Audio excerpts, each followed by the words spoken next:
We're back. We're back again. Welcome to Oh my Lantyn god, is Labs. this number 10? Wow, double digits. We're in double digits. God, Sorry, I interrupted your intro. We can do that again. No, they grow up so fast. They grew up so fast. We started this 10 weeks ago. That's quite mad, isn't it? That's quite mad, isn't it? Wow, what a journey. What a journey we've lived through, summer. So who are we? Who are we? And what have we been up to over the past 10 weeks?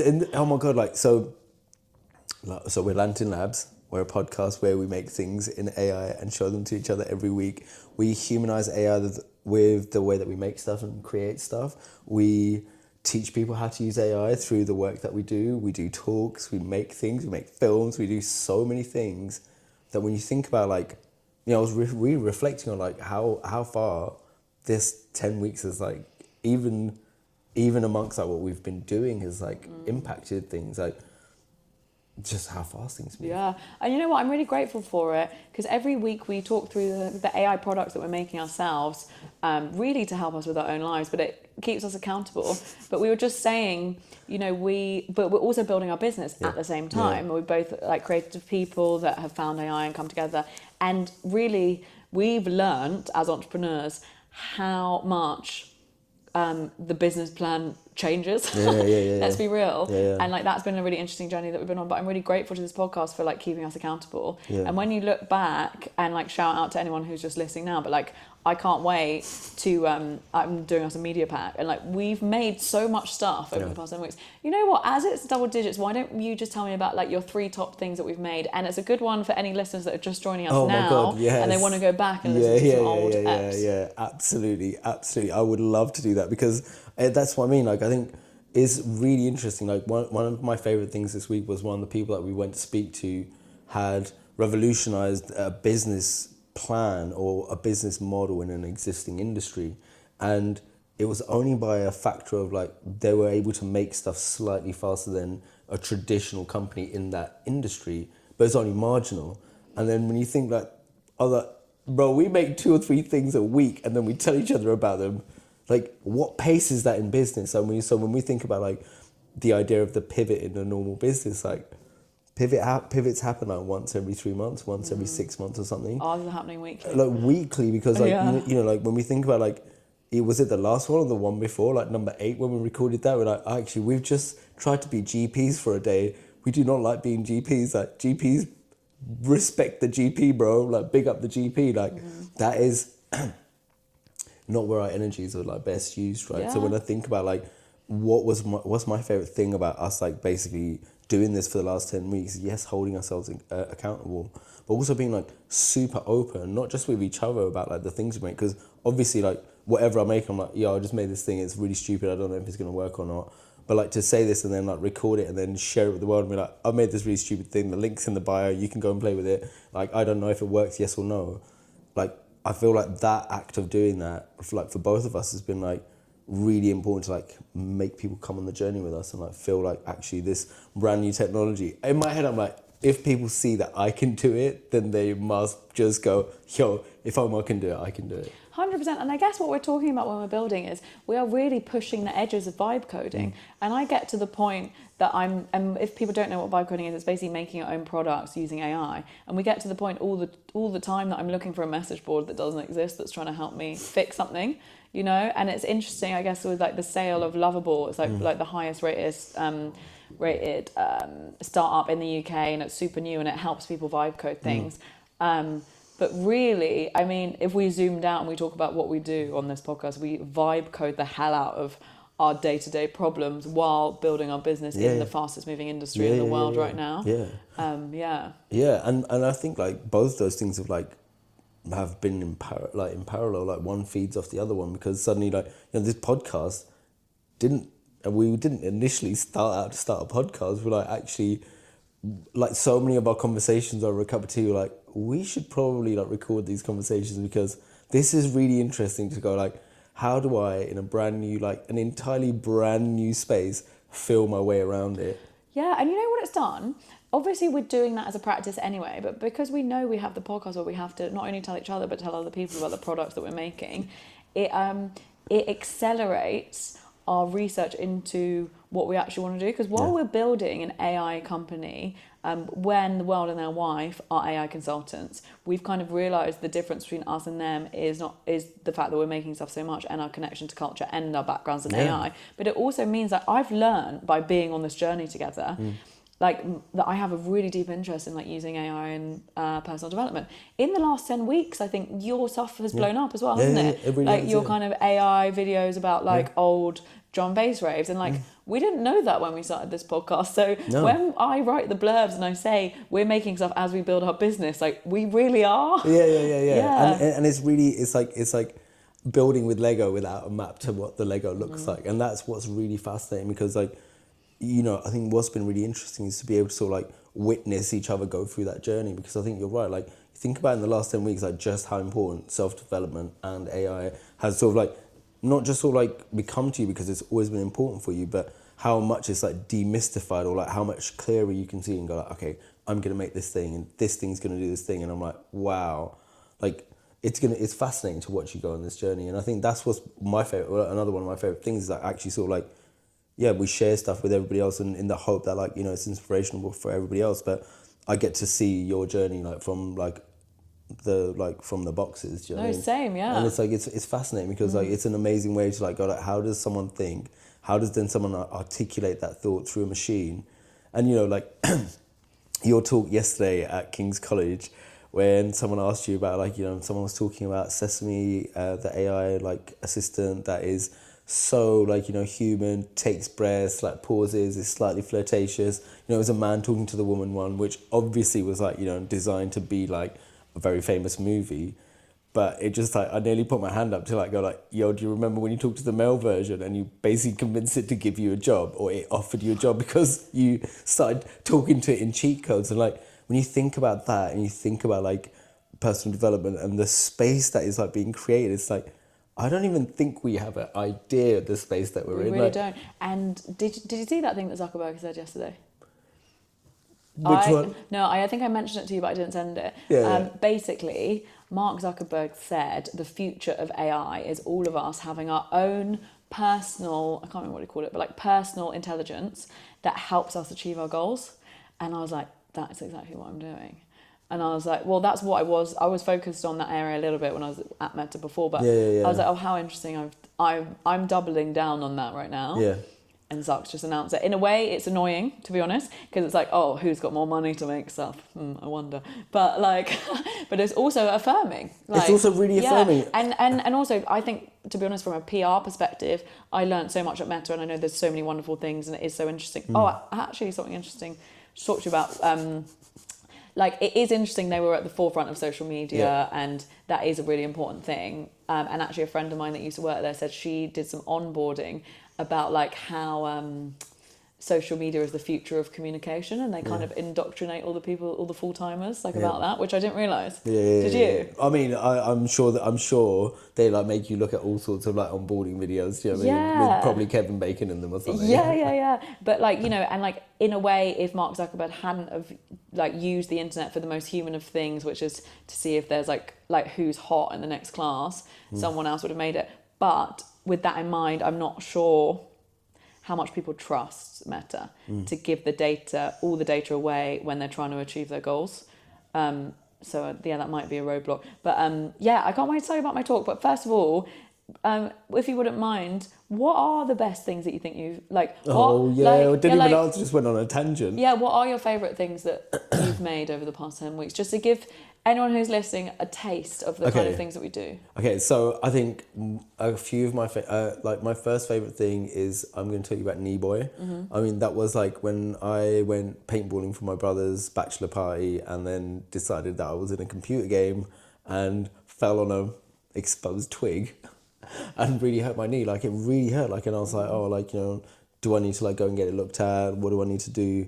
And I was really confident that like the pain that I was feeling, because I've landed on my knees loads of times, like I was like, this is like manageable, but could I get an AI to help me? So I made Knee Boy basically based on a few principles. One, like, could I use nutrition and gentle stretch therapy to heal a wound? But then, could I also do it in a cockney accent? Because the more you hear something in your sort of like own tone and voice, the more likely you are to believe it. Knee-boy is just text-based, so he only ever speaks in cockney rhyming style. I'm like, I don't speak that, so like, I don't understand why you do that. But it was really interesting to sort of like make something that you could like use on a daily basis. I could like show it pictures of my knee as my bruising was happening. It was able to sort of like guide me through that and really sort of like help, not to offer me like medical support, because I had to be really clear with it. I'm like, this is not like, I'm not asking you for like medical advice. I'm just asking you, what can I do to support my natural recovery? Like, use the information that you have available to you. And, you know, with some like fairly decent prompting, you were able to like really get into that. And like, you know, now I can kick balls again. Yeah, that's so interesting. Yeah. And you know what I also think, and we will move on and not just like look back, but what I think we've also realised during the last 10 weeks is that personal evolvement is really important to both of us. Like, yeah, I'm like doubling down on it, but not, you know, knee boy, the secure attachment thing that you made. I feel like and I think it's not that surprising that, and we say it all the time, like we work in the fastest moving field in the industry right now. And in a way we're having to like level up like personally and emotionally as we build the business. So it's not that surprising that we're building tools to help us do that. Yeah. And I think you're completely right. Like building things to sort of like remind yourself that you're like actually making stuff that you cannot solve your own problems and like fix your like, well, not fix. I think like, I don't mean fix. I'm thinking more sort of like, imagine being able to sort of like look at yourself and go like, what am I missing? What do I need from the world? Like that is the height of critical thinking. Like you're critical thinking about you moving through the world. Like, what am I doing? And then to be able to use a machine now that can help you build pretty much anything you need around that to like support you, I think is fascinating. And it's like, you know, I mean, so many people talk to ChatGPT as a therapist. We saw this week that like, you know, that's not legally okay. Like they don't have the like same rights as a therapist does. Like they, you know, I'm like, is someone gonna like find out how much I talk about Oreos to like my AI therapist? Because that's gonna be really shady. I don't want anyone to know about that. But like, you know, like what is gonna come out? That's gonna be super interesting. But like, you know, I think it's gonna be so important to like navigate our way through that. You know, like how are we interacting with this machine that sucks data? Yeah, it's really interesting. I think I'll get back to you about my favourite one. I think it might have been the makeup one because it was so random. Love the makeup, yeah. It was just like I needed help doing my makeup for all these talks, and I was like, how can I use AI to do it? And I made something you can take a photo of the makeup that you have, the look that you want, and then it breaks down how to do it. So simple. But yeah, I did a talk last night. It went well, I think. It was at King's College Neuroscience Department. Yeah. Lol. Yeah. Oh, mate, honestly, it was amazing. Please. Yeah, thank you so much for coming. It was great because I got to showcase basically all the products that I've been making and all the ways that I'm using, that I've been trying to use AI to evolve as a person. I got to talk about like how spirituality has influenced it, and actually got to stop making the products. So I haven't got that many things that I've made to talk about, because this week I've really been thinking about the why. I realised that actually a lot of the reason I was making a lot of these products was because I had really bad imposter syndrome, because I'm going into businesses and I'm convincing them that I know more about AI than they do, which I do, but anyone who says they know everything about AI is lying, and that's really hard to like, the two things are true. I know more, but I don't know everything, but please pay me, you know? I guess that's the height of wisdom, knowing that you don't know everything, that you can be like, at least you can point people in the right direction, because, you know, I think that's one of the critical learnings, right? And I love the like makeup. What was one of my favorite one of your like projects, because it really blew my mind that you're like, it's a thought that like, I think it not only is like super useful for your like day-to-day uses, but like it was really interesting to hear about that use case, because that would never occur to me. I don't use those products, so why would I ever think about that? And then I think, imagine that's like my bias, not because I have anything against it. It's more like because I don't even see it. I don't have any vision on it or have any idea about it. I'm like, imagine the people making these tools, and like, what don't they have vision on? Like, what human experiences don't they know? And it makes me think about like, I remember one of the episodes that we did when we asked an AI, like, what do you think my future life's going to look like? And then it showed me like being really stressed out looking at a laptop with Post-it notes on the side, and I was like, yeah, that's now. But like, do you like, you know, and then like, realizing that the machine saw my life like that was because like the machine only knows one version of me. Like it knows the work version. Like it doesn't know this, you know, it doesn't know any other version of me at all. It doesn't know the silly me at all. So why would the machine have a clear idea of who I am? It has a one-dimensional reality of me. So yeah, I mean, wow, it's I just suddenly got like completely lost in that thought. Then like when the machine had like a one-dimensional view of me, but it's super fascinating. You know, it's super fascinating. No, it does. And actually, there's one of the points I was talking about yesterday about, you know, I opened with and said, oh, who talked to ChatGPT about their love life?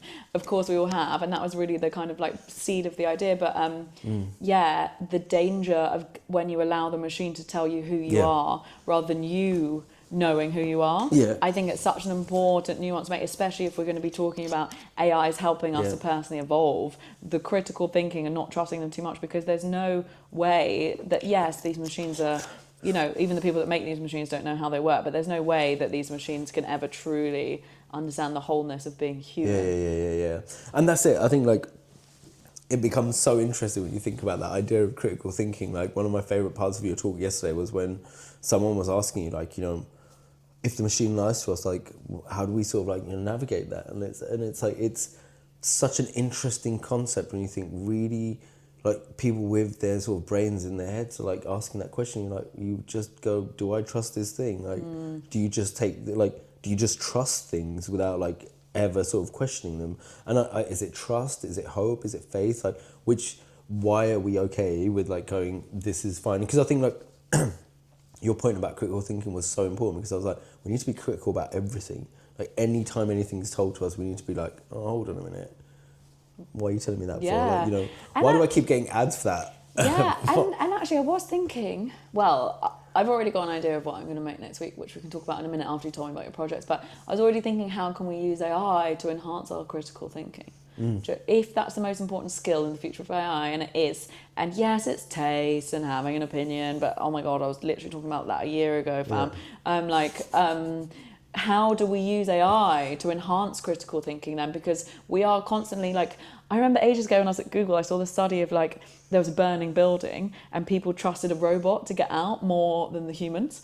And it's kind of what I talked about yesterday we've all blindly followed Google Maps. Like, I remember driving in Ibiza and there was a sign saying like, this is wrong on Google Maps. And I was like, the sign doesn't know. I mean, and you're down a dead end. Like we all do it all the time. So it's like, how do we enhance our own ability to critique and not trust these machines which seem so capable? Yeah. And I was just thinking while you were saying that, I was like, could I get a machine to help me be critical of the machine? Like, you know, because I can see like it'll be really fun. Like it'll be a really fun game to vibe code. Like, could we make a game that like helps you do critical thinking in different scenarios and stuff, which I think would be really fun. Like, and actually it's kind of like the product that we were just talking about that I'm going to make for next week. Should I say that now? Yeah, go for it. Oh my God, I actually can't wait. I can't wait to make it. Okay, so we talk on this podcast about building our own AI consultancy, creator studio, whatever you want to call it. And we are constantly meeting people, really interesting people doing amazing things. And we're asking people for business advice. We're trying to get clients. We're meeting people who might want to hire us, or they might want to be friends. I don't know. Collaborators. Like, they might want to do trades. Yeah. So many different things when you're starting a business. And we have to ask ourselves all the time, like, do we want to work with this person? Do they know what they're talking about? How much do they respect us? And how do their actions reflect the respect that they have for us? They might say that they want to work with us, but are they really acting like it? And does their actions make us feel embodied, like we are worth what they're talking about? Can you give us some examples of that? No, not like personal examples, but just like what are your markers? Yeah. Good point. So I just came up with this idea, so I haven't worked it out yet. Sorry, data points. What are your data points? But you basically, after every time we have a meeting, we have like a conflab, and we're like, do we want to work with this person? Do they know what they're talking about? How did they react to the questions that we asked? And also, we've got really good at reading each other, like during the meeting, of how we feel about that person. Like, I know, like that one meeting we had, and you were just quiet the whole time. I was like, he's in a 2 hour meeting. You'd been the most quiet, and it was because you had this like utmost respect and awe for this person. Or like, you know, if you're shuffling and trying to leave, like we're like, and you know, we can read those signals. But I was thinking about it because we were discussing a meeting that we had. And there was lots of data points to go through about the level of trust, safety, AI knowledge that they have, respect. I mean, I think all of those things really come down to legitimacy and something that we say all the time, like, is this person legit? So I think it needs to be the kind of legitimeter or something. Yeah. Fam, I am so here for the legitimeter. The Lantyn legitimeter or the I scale. The I scale, I love what it. did I stand for apart from... How much is the person talking about themselves? Oh, yeah, exactly. In terms of like, so that's what I mean. When I was asking you for like markers, I think like, I was like, I really want to share them because then other people can like, people can like go to a meeting and be like, hold on a minute, this is interesting that this whole thing's happening and I'm like paying attention to this. Yeah. I think like, you know, does the meeting start on time? Does it start on time? Does it start on time? Is that person doing something else when they're in the meeting with me? So they have a set amount of my time, which is just like my focus time with them. Are they present in the room with me? Are they making deals? Are they getting food? Are they eating while I'm there? That sort of stuff. That just like literally is just like it's just presence, right? Like, while this sounds like I'm like being like, you know, I should wear a tie, but bro, like, is this literally like, are you being present with me? Because I'm present here with you, like. I always finish my chicken before I get to the fucking meeting. You know, like, I think it's really important to like look at that. Is the person asking questions and are their questions incisive? I think one of my favorite things that you said this morning was like, does the person have a piece of paper and a pen? Like, are they writing in their notebook or are they just writing on a pad?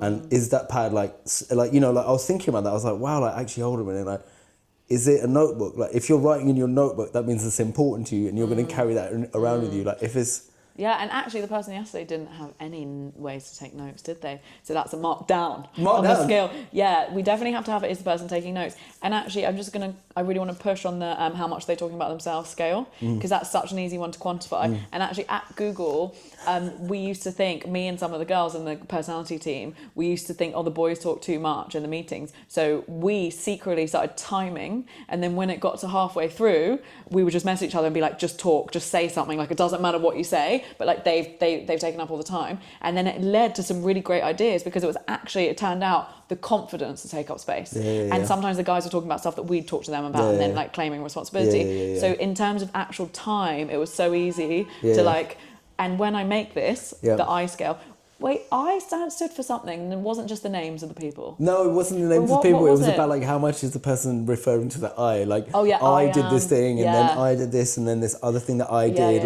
Oh, you know that thing? I did that. And you're like, did you really do that thing? Yeah. So we can time like how much they're talking about themselves, how much they're talking about us, and we're going to record all the meetings that we have, which we do anyway generally, and upload the transcripts and then run the transcripts through the scale.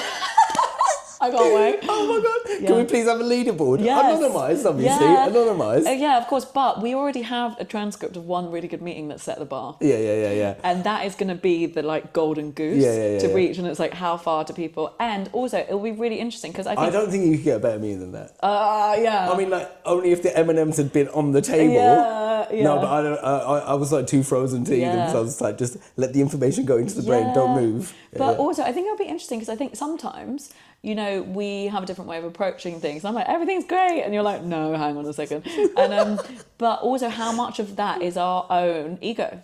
And if we have a real scale, so it could be like, we could have a meeting and we'll be like, I don't know about that.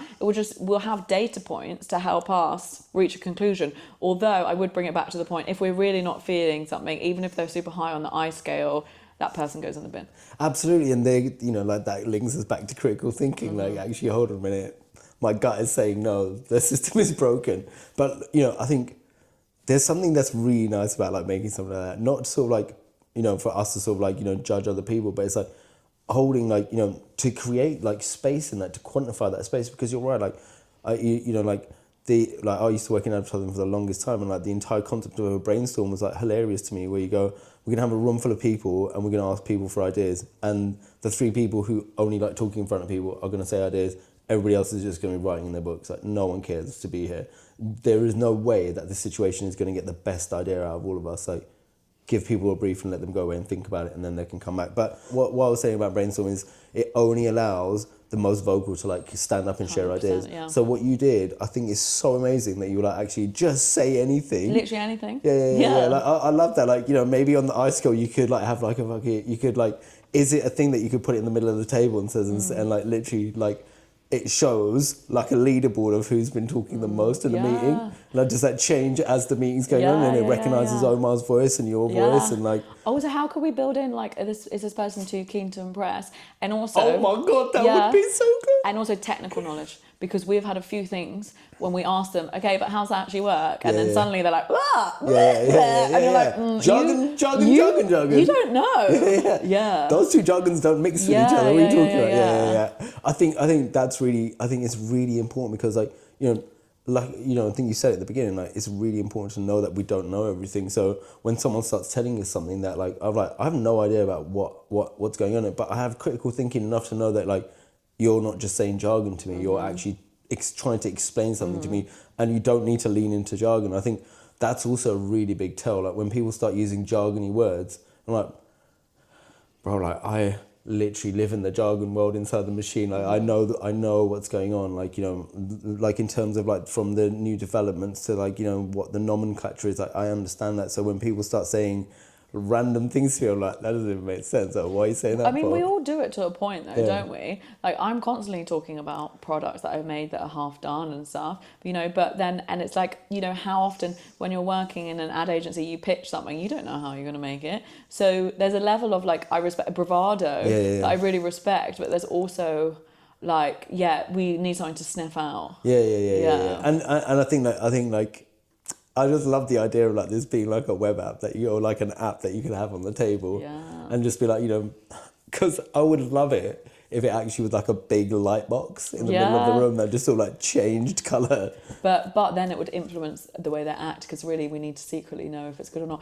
And you know what I love? It's a whole world that we haven't. You know what? You're so right. It needs to be surreptitiously. Secret. Yeah, it needs to be secret. Okay, so don't basically like be careful. Yeah, because if it starts going red and then suddenly they're like, oh my god, so tell me about yourself. So it goes green. Yeah. But what is interesting is it's not only a world where we're building apps outside for our friends and family and for us, but this whole world of like building using AI internally to help with our process. And actually it kind of comes back to what we were talking about the other day when we had a very serious, well, it was actually a serious meeting in the garden, the vision boarding of how do we use AI with our actual processes, because we're talking about AI all the time. We've got so much going on.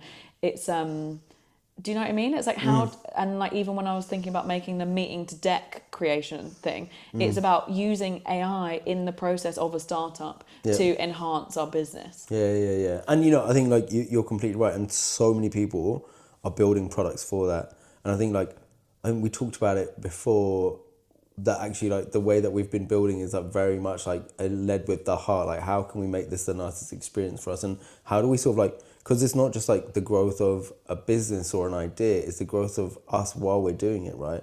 And I was just like, it really made me think like when we were talking about the affirmation alarm clock, because that's one of the products I really wanted to talk about. Oh my god, please tell me. Yeah. Oh my god, because I'm pretty sure I mentioned it before, right? Or we might have like been really gassed and we've definitely talked about it. But just to remind you and refresh the sort of like chat about it is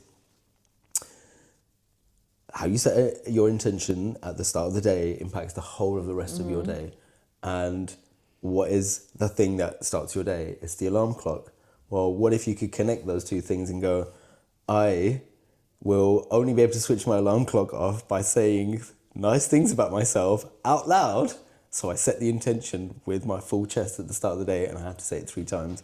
Now, first, I think like when we first started talking about it, I was like, okay, we could probably we could vibe code it in Replit and like, make a web app, and that could potentially work. I couldn't get it to work because you'd have to have it like running on your phone all night. Just for the listeners, it's an alarm clock that you can only turn off by saying something nice about yourself. Yeah. I love it. You have to like stand up and say, you have to like shout it and just be like, I am great, and I'm worthy of all the space and resources on this planet. I love myself. Yeah. I love myself, all right? I'm good at dancing. Yeah. All of the like good stuff, right? But that first thing I was like, okay, so maybe we could make it like a Replit app, but then you have to keep it open the whole night. So then the other idea was like, oh, maybe I could build like an iOS app. And there's some like interesting like vibe coding products that can do apps and stuff, but I haven't found any like useful enough. And like ideally I'd really like to use Replit because with being able to like put Figma on it, like you'd be able to make it look nice and stuff. But then it popped into my head. I was like, hold on a minute. like an alarm clock's a real thing, right? What if I made a real thing, right? Okay, what does that mean? And now like, what about a Raspberry Pi? And now I'm like gonna start drifting off into like, you know, some other like electronic space because I haven't even like touched this stuff. But what is a Raspberry Pi? yeah, a Raspberry Pi is basically like it's like a really small computer, and it's like it's smart enough to do a lot of really, really good things. And you can write code for it. You can like plug it into your TV, and it's like a mini computer to like help young people like and, you know, hobbyists learn how to sort of like, you know, make things in the real world. So you can like make, it's basically like taking our idea of vibe coding, but taking it into like the real world. So you can like make real world things happen through, like you could vibe code onto a Raspberry Pi. Actually, we should do that. We should Raspberry Pi, do some I'd vibe like to, coding. yeah. That would be wild if we did that, right? So, But okay, can you just explain what does that concept mean? Vibe code onto a Raspberry Pi. okay, so like the way that like a Raspberry Pi is a computer, so you have like, I think it's called Pi code. You talk to it and then it does stuff. Like my my best example that you might remember was when I built an AI camera, and what it did, I mean, it was in a shoebox of my rarest Nikes, like an idiot. Like, it basically, you could take a picture of something, and then say to the camera, can you make it look a bit more like LA? And it would do it, like, because it was like going through an AI, and it was like all run through a Raspberry Pi. So you can basically say to the Raspberry Pi, I want you to take a picture, I want you to do a thing to it. Or I can say to it, like, I want you to listen to a voice, and then I want you to do an action. So with an alarm clock, which I really want to make my own alarm clock, is, you know, at this time of day, I want you to start the alarm and then listen for Omar shouting, you know, I am worthy of space and resources on this planet 3 times, and then switching off. I laugh. Or if I only say it twice, to speed up the alarm and to get louder and louder. Wow. Like literally just like you have to believe in yourself, otherwise like, you know, it's gonna be a tough day. I think it's such a good idea. I really want you to make a prototype, because then I think it's got so many legs. Because I used to have that alarm clock, you know, that wakes you up with a light. It's like if you go to a company that already makes alarm clocks, it's such simple technology to put into, and it's such a good idea. It's such a fun idea, right? Yeah. So like I was looking at all the pieces to like get a Raspberry Pi to like make it, because I would love to sort of like go like, here it is. Here's one I made earlier. Yeah. With a yogurt pot and stuff as a speaker. Yeah. But you know, like I think like actually what was really interesting about like that sort of like step in my brain was like the reason why I never thought about making something in the real world and just like making a vibe coding app was I didn't even really think that I could just like vibe code with Raspberry Pi code. Like, why would it not make it? Why would it be any different? Like, I could just get Claude to help me write really good like code for it. I could be like Claude, or you know, whichever one of the many models, like maybe Kimmy even, like help me like do a thing with it. When there was like the whole thing about the Internet of Things, right? All those products weren't smart. Then what happens when we can like put AI in them, and like suddenly you like your alarm clock needs you to affirm yourself before it shuts off, or your fridge needs to like go like, bro, it's 11 o'clock. You don't need to have the trifle. Yeah, exactly. Yeah, and how could you hack? How easy would it be to hack a Google smart speaker? Not that difficult. To say you could just make your own. Like, couldn't you just make that the alarm? I mean, I don't know. Yeah. But there's already speakers that have AI in them. All you need is the recognition. I'm sure you could probably like. I'm sure there's like you could probably like create an action for like Alexa or something. Yeah. Like, okay, Alexa. You know, I would like to just try to make no, that's way cooler. Yeah. Also, design-wise, there's so many cool things you could do, because you could have like lights and stuff. That's exactly it. Yeah. I want to like set it up with like some strobe lights and like maybe like a smoke alarm or something. Because I remember ages ago there was like this absolutely brilliant alarm clock that like flung a ball or something, that it flung something across the room that you had to like find it, pick it up, and then go and put it back on the thing to stop the alarm from like going. Yeah, so, sick. You know, And I think it's really, like, I used to have, I think I told you when we talked about this idea, I used to have a piece of paper on my ceiling that would be like, you're going to achieve your goals or whatever. Oh my God, I've done so many things. I've had my alarm clock on the other side of the room with the sign on it, you know. So I think what's important as someone that really struggles waking up, I even had for a while the thing that you have a mat on the floor next to the bed and you have to put your feet on it before, As someone who struggles to wake up, I think you need to keep it changing. Keep the like affirmation different, because otherwise you just start saying it through gritted teeth. I love myself. Yeah. Okay, all right. So like, do you think like when the alarm goes off, it should be like one of those sort of like, you know, early warning alarms, emergency, then say the affirmation and then start like beeping and then say it again? Like, you know, does it gonna sound like a Radio 4, like, you know, a broadcast service thing? Oh my God. Well, it's interesting because it could be a personalised radio. It could be a personalised radio host that's like, good morning, Omar. You know what you need to say before you wake up. Yeah. And then it's like, if you don't say it, the alarm's going to go off. Yeah, Do you know what I mean? And then so it wakes up really gently. Oh my God, and then you're like, oh, and then you're like, and then they're like, you have 5 seconds to tell me you love yourself. And then when you do say it, or like if you don't, then it's like flashing lights, like, yeah. I love that you've like made it into like some sort of like evil like Saul villainy. Like, listen, bruv, you got 5 seconds. You better say that, yeah. Or like, you know, I'm going to cut your leg off. Well, it actually speaks to you. I did a really quick experiment, which I didn't even finish, so I didn't speak about it a couple of weeks ago, but it was, I saw this meme online, which was like being positive in a really scary way. Have you seen that? No. It's not toxic positivity. It's called, I can't remember what it's called, but it's like scary. It's like basically like things will fucking work out. Do you know what I mean? It's like that kind of energy. It's Mate, I am so here for that energy. Like Aggie positivity. Aggie positivity. Mate, I'm so here for that. I'm so here for that. But yeah, like honestly, I think like more stuff like, and like you said, like, you know, when we first started talking about like making things for our personal betterment has been really interesting, and like it just made me think like I feel like I didn't say another one of my favorite things, which was the manifestation, the manifesting bot. Let me tell you about Manifest 5000.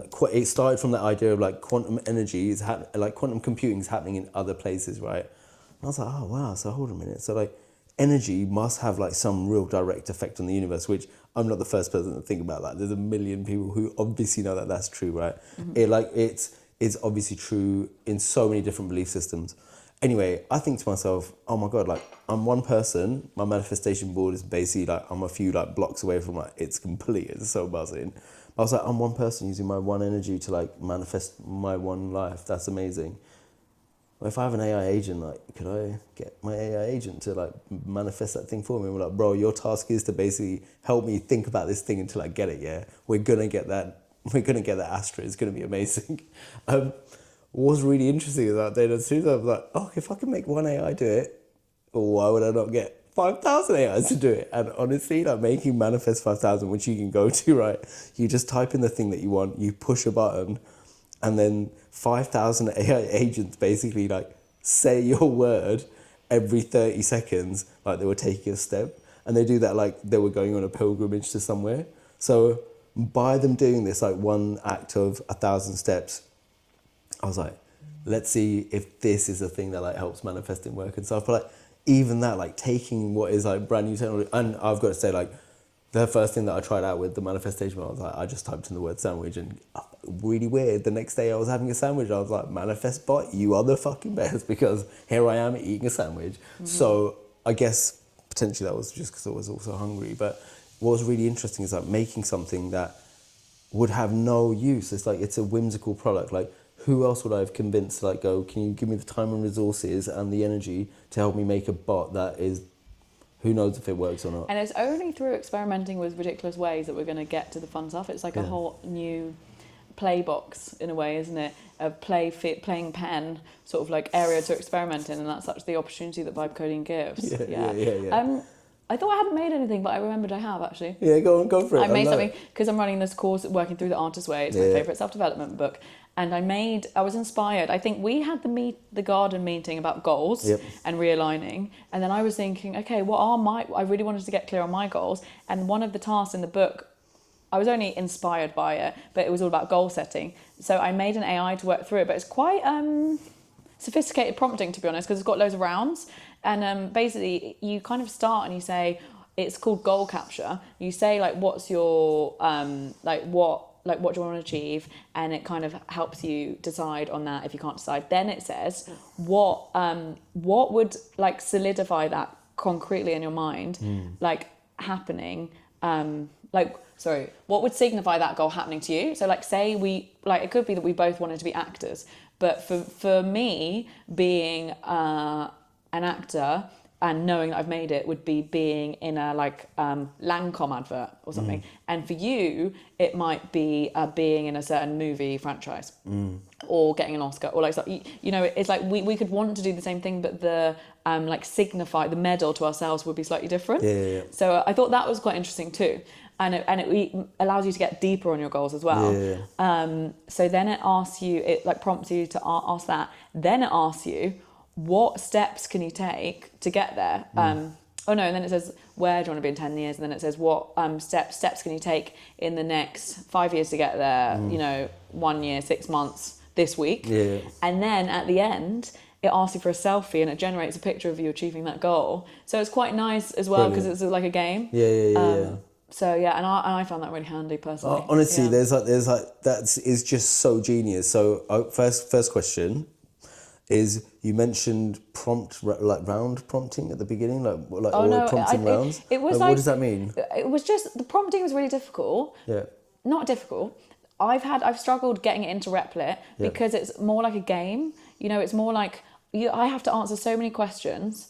The goal, what signifies it, where you want to be in 10 years, all the things you can do. Then you get a selfie, then you upload it. Like that's like a user flow from like a UX point of view. Do you know what I mean? It's a lot more than a customized GPT where you want the conversation to just go any which way. It's more like a conversation tree. So when I put it into Replit, because I knew the design that I wanted, and I wanted it to look really ethereal and beautiful in that kind of like pink futuristic desert style that I've been doing all my artist ways. And I got it looking good, but the prompting just flopped. And it was so mad how like the prompting on the customized GPT, which we had that conversation the other day, and I was like, God, I feel like I'm so old school. I'm still using customized GPTs. And then you were like, no, they're still really good. It's like still like creating your own like large language model. Anyway, even with the API plugged into Replit, I couldn't get the prompting the same. And I don't know why. And that's when I was saying to you, we were going somewhere and I was like, where's the message boards for this? Like there must be someone else that's plugging in like the OpenAI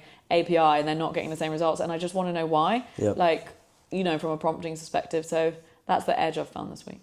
Mate, honestly, I think like it's just mind blowing. It just literally like it's so mind blowing that like I guess my question to you is like if you could make one thing easier out of that process, what would it have been? Like if you could remove one blocker, what would it have been? It would have been it would have a feature on Replit to talk through more sophisticated prompting. Yeah. And I think the thing that I've been dying to ask you some like prompt questions this week, and I don't know if it's appropriate yet, but like I absolutely love the idea of like the AI doing rounds of questions for you, so then it's building up a picture for then it to like give you. Yeah, and that's what I put in the prompting actually. So I see what you're getting at with the question. Yeah. I said only when the user has answered this question, and you can ask them the follow-up questions along these lines. Only when you've got a concrete answer, then you move on. That in itself is groundbreaking. You think? Like, yeah, fam. Like I don't think like. I had not heard about that until you just told me that right now. Well, it's kind of just like a game, isn't it? It's like you can only get to the next level once you've done this. That's but amazing. It's like in that. Actually, maybe it was groundbreaking. It is groundbreaking. Who else is like doing like multiple step questions and then only proceed if you've got these answers? Like I didn't even know you could do that. I'm like, interesting. Hold on a minute. Maybe I could like build myself a custom GPT to like work out all of the pros that I like watching. Like, help me watch this show. Who do you think did it? Like, it's amazing. Replit isn't geared to quizzes, basically. It's geared to making quick products. So it's like, who's going to make the next vibe coding platform for personal development? Because really, it's about all like questionnaire vibe coding, because it's a different kind of framework. Actually, it's more like a game. It's a gamifying. I would say, wouldn't it be really great to like try this one more time? Yeah. But because like I don't know if you saw like Replit now has like a bit that you can like make games. You just have a drop down, hit that and see if that will help. Because it's a good point, because I mean it was only last week, but to the point that we always say, people say I've tried the AI and it doesn't work, and we always say go back because it changes all the time. And I probably should. Yeah. You could see if it works, because like I think when we started talking about like games to help us do stuff, I think it's so important, because like my last one that I'm like really really proud of was like a game that like helped you figure out your attachment styles and how to use gaming to sort of work yourself way into a secure attachment style. Like I think gaming is super important when we start thinking about stuff like that. And I don't want to lose the like train of thought about the prompting because I really, really, really want to ask you about Jason prompting. Jason Derulo. Jason Derulo himself. How is he so important in prompting? Oh my God, Jason Derulo's taking over the AI scene right now. He's big in the game. So Jason prompting, apparently everyone's talking about it, but I actually haven't got that on my algorithm. Mate, you haven't got your own algorithm, but like weird. in the AI filmmaking world, literally everyone and their auntie, mum and dad's side, is using Jason prompting. Okay. So the in-laws as well. Definitely in-laws, bro. Like it's everyone. So basically Jason prompting is, so I used it before when I was creating some group conversations in a past job, and it means you can have so much more control over the output. And I think it makes sense to me that people are using it in the filmmaking world because it's so much harder to control the visual output than the written one. Maybe I just feel that because I don't make videos as much. But so if you go, basically it means speaking the machine's language. Really, it's prompting. It's like prompting to the machine in its own language. So that's amazing, right? It's it's basically like you tell it, and what people are doing, I didn't even realize what people are doing, because when I've done it more on like this comfy UI way where you do a JSON prompt in one box and then you get the node to talk to another box, but that is like probably way beyond what we're talking about. So far beyond. Just put into Claude or OpenAI or whatever you're using, you say you have an instruction like make some sparkles explode from this box. Like you could put that in written words and you get one output, or you could put it in the JSON prompting and it just breaks it down into like style, focus. It's just like it's like driving a car and then suddenly you've got loads more dials. Suddenly you can do it so much more specifically. So you can just put into the large language model, write this in JSON format, and then you can put that into the machine, and lo and behold, because the reason that it works better is because you're going to have to answer the questions of what you actually want more. So you give it more information. You give it more information in the language that it understands. I think that is like a really like important way of understanding what JSON is speaking the like language of the AI in its most simplest form. And thanks for asking me actually, because that was it's like good to know. Like, honestly, like I've been like asking you about this for ages because I'm like, so you know a secret way of prompting, will you tell people? Yeah, I was like, and now now everyone's talking about, will you now tell people? Okay, please. I actually thought, I was like, I don't know about that. And I was like, oh no, I know exactly how to do that. Literally know about weird, it. isn't it? Yeah. But that's it, like imagine like, it was really, really fun, right? Like there's been a couple of like really interesting breakthroughs with like AI filmmaking this week, and one of them was JSON prompting. Like, we've seen the rounds of like the IKEA like furniture popping out of a box and an entire like room being made, and you're like, that looks like an advert. And there's been lots of variants, and it's like what I really love about like VO3 is like people use it to create internet culture. Like you see memes made out of it. So whether that's a Yeti talking to you and like like live streaming, or it's this it's the IKEA box exploding. What's really interesting is like the idea of like being able to now give or be more controlling in the way that you tell a story in AI. That's why I think Jason has been really sort of like, Jason Derulo has been, I just can't stop thinking about it. Every time I say Jason, it should be a different Jason. Anyway, Jason Derulo helps you to ride solo.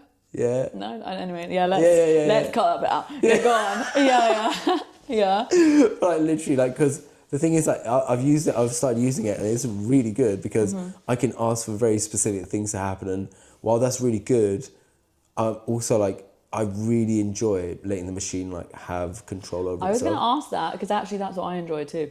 Yeah. It's like another intelligence. So like what I started doing was like in the JSON prompting, I keep telling it to surprise me. So I'll tell it what I want. I'm like, surprise me.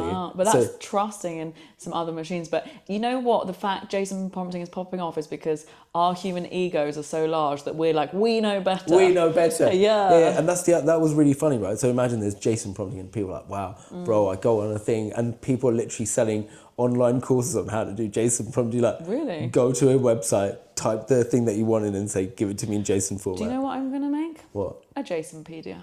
Oh my God, please do that, so because simple. it'd be so simple and so brilliant, because people need to see that, right? Yeah. The other thing then, someone like literally a couple of days later goes like, oh, hold on a minute, you know what I found? If I VO3 basically recently announced that you could put image to video, like you could put a start frame on VO3 and then you could say what you wanted to happen to that video, and then over the course of the video it would happen, right? Some very genius person basically realized that like if he took the first image, drew what said what he wanted to happen on it, so I want this, like, you know, car to move over there, or I want the bird to like go over here and the frisbee to fly over in this direction, and he literally just drew it on his iPad and gave that to VO3 and said, carry out all these actions and then remove all the text after 1 second or like one frame or something. And it worked. And suddenly, like, exactly what you're saying, like the sort of like ego of like going like, I must get exactly what I want, has only sort of like instantly been replaced by a more human way of like talking to the machine. So it's like, it's really interesting that we get to use the machine this way. And I guess the thing that I'm really keen on not losing is like not making the machine just a thing that we like use, rather than like go, bro, like I want you to surprise me, show me some things. That's why I like it, and I think it's really leveled up my own like design. Like I have taste, but I don't know how to do it. And I think with all my slides and stuff, it's because I've been so surprised by the machine that I've got my aesthetic style now. But I think most people don't think like that. And you know what, I do understand when it comes to like advertising agencies wanting an output, they need to trust the people making it, that they know how to get the thing that they're asking for. I guess that's where I know you found some not problems, but maybe humps when you're talking to potential clients for videos and they're like, we want this exact thing, and you're like, I can't guarantee it's going to be exactly like that. So that's where I guess why Jason is so hot right now. Jason's so hot right now. Jason's so hot right now. Amazing. Okay, well, I can't wait for the ice scale. Oh my god, Jason and the ice scale. Yeah. That's a band right there. Stunning. Bye. Bye.